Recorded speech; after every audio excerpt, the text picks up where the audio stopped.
Face au foot, 17e journée. Ce samedi 31 janvier 2026, nous étions en direct du stade Obi pour suivre la rencontre entre l'AGEB, l'association des jeunes espoirs de Bobo Dioulasso, et l'AS Sonabel, les électriciens. Un match très attendu entre les deux équipes en quête de maintien, mais qui a finalement tourné à l'avantage des jeunes espoirs de Bobo Dioulasso. Le film du match, je vous explique tout de suite. La rencontre était plutôt équilibrée depuis le départ.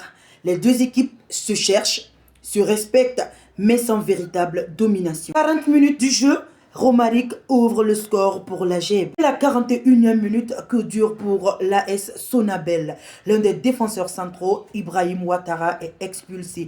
Carton rouge, et ce qui fait passer l'AS Sonabel automatiquement à 10 contre 11. Et comme si cela ne suffisait pas, dans le temps additionnel, Alassane Bakayoko, la pépite du football burkinabé, le messie du Burkina Faso, l'enfant chouchou de l'AGEB, l'enfant chouchou de Bobo Dioulasso, double la mise. Mi-temps, 10 € pour l'AGEB. Retour des vestiaires. Malgré d'importants changements côté Sonabel, l'AGEB garde la main. Romaric Sommet a inscrit 2 autres buts, ainsi le triplé.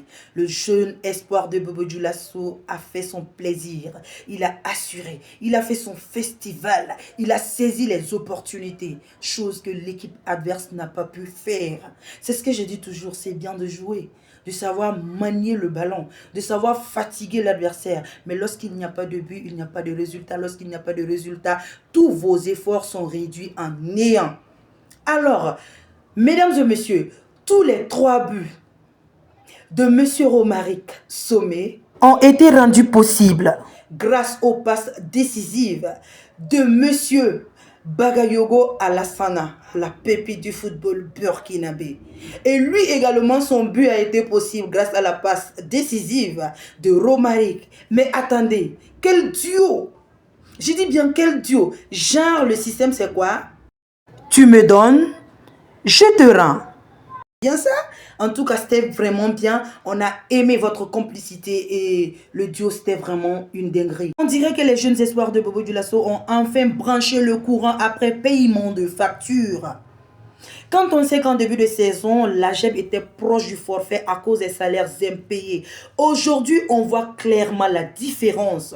L'engagement, la motivation, le plaisir de jouer. Comme quoi, quand les arriérés tombent, les buts aussi tombent. Un message clair pour tous les dirigeants de club. Payez les joueurs, ils vont vous faire plaisir. Ils vont casser les pelouses pour vous faire plaisir tout simplement. Ce sont des pères de famille, ce sont des gars qui ont des go, qui ont des mamans à gérer et tout. Donc, pensez aussi à leur bien-être. Tant qu'il n'y a pas l'argent, tant que le mental n'est pas fort, tant que le cerveau n'est pas posé, il ne peut pas y avoir de résultats. Mais bref, joueur, Romaric, triplé, sang-froid, efficacité.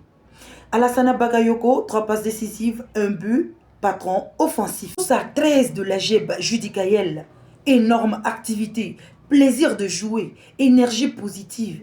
Ce genre de joueur qu'on aime voir sur les terrains, même sans statistiques. Il est très intéressant. Il a pris du plaisir à faire ce qu'il veut, ce qu'il aime. On sentait qu'il aimait le football. Il s'amusait en fait sur les terrains. Oui. Et il faisait aussi du bon boulot. Donc du coup, il a félicité également. Bravo en gros à tous les joueurs de l'AGEB. Ils ont montré un autre niveau de jeu. Ils se sont fait plaisir. On a aimé, vous nous avez donné un très beau spectacle, tout simplement. Mais attention, je vous mets en garde. Le plus dur commence dès maintenant. Vous avez du talent, vous avez du potentiel, mais ne pensez pas que vous êtes arrivé. Gardez l'humilité.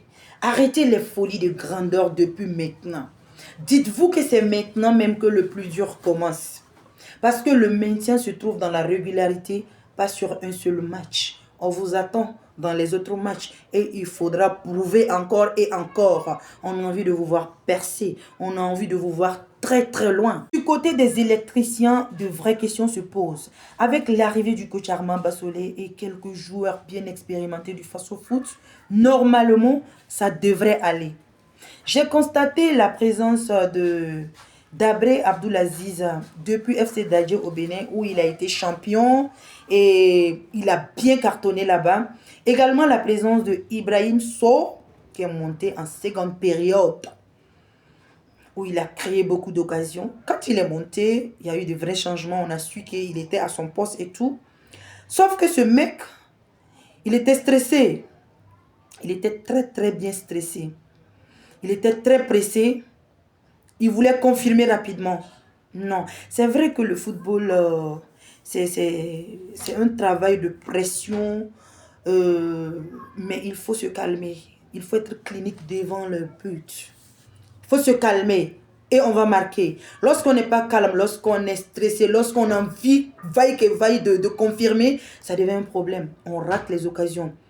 C'est pourquoi il a d'ailleurs raté le penalty. C'était une occasion de sauver l'honneur des électriciens, mais il a raté. Il était stressé comme il se doit. Il a eu des vraies occasions où il pouvait marquer, mais ça n'a pas été le cas parce que là, il était stressé comme il se doit. Calmez-vous. Calm down, d'accord? Prochainement, il faut confirmer. Tu es bon, tu joues bien, tu crées des occasions. En tout cas, la première période, c'était vraiment bizarre. C'était pas trop ça. Mais lorsque tu es monté en seconde période, tu as montré que tu étais un attaquant. Il y a eu vraiment du danger face au but de la GEP et tout. Donc, il faudra se calmer et être très clinique devant les buts.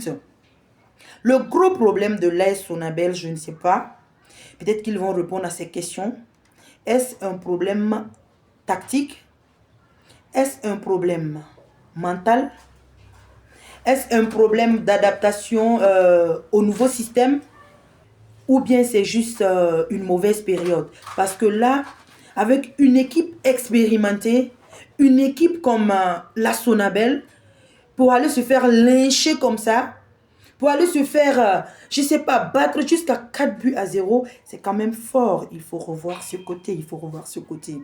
Sinon, dans l'ensemble, on a eu des très beaux spectacles. C'était un match inattendu, je dis totalement inattendu sur un score de 4 buts à 0. C'est phénoménal du côté de l'AGEB. Bravo en tout cas à toutes les deux équipes. Vous nous avez émerveillés. Je vous donne à l'oreille les résultats des matchs joués le 31 janvier 2026. Le Sporting FC s'est fait plaisir face au Real du Faso sur un score de 2 buts à 0. Le Vitesse FC s'incline face au Majestic SC. Le RCK prend le dessus sur le RCB sur un score de 1 but à 0. Enfin, le CFEB tombe face à l'Asfanyenengan sur un score de 1 but à 0. Mesdames et messieurs, c'est pas fini. On boucle la 17e journée de Faso Foot League en ce dimanche 1er février 2026. Le Raimo va s'opposer à l'ASFB, à Bobo Dioulasso au Stade Obi, tandis que l'USFA va s'opposer à l'AS Douane à Ouagadougou. Que le meilleur gagne. Et j'oubliais, mention spéciale à Mathieu Convelbo, le portier indiscutable du Raimo FC. Il a été élu meilleur sous la main d'or du mois de janvier, 2 fois consécutives après le mois de décembre. Ouais, le mur reste debout. Mesdames et messieurs, voilà qui est fini avec ce débrief. On se donne rendez-vous pour un autre débrief face au foot. C'est la communauté des vrais passionnés du foot. Si c'est votre première fois de voir cette page, n'oubliez pas de vous abonner, de liker, de commenter et de partager. Ramenez beaucoup de monde dans notre communauté, c'est pour le plaisir du football burkinabé.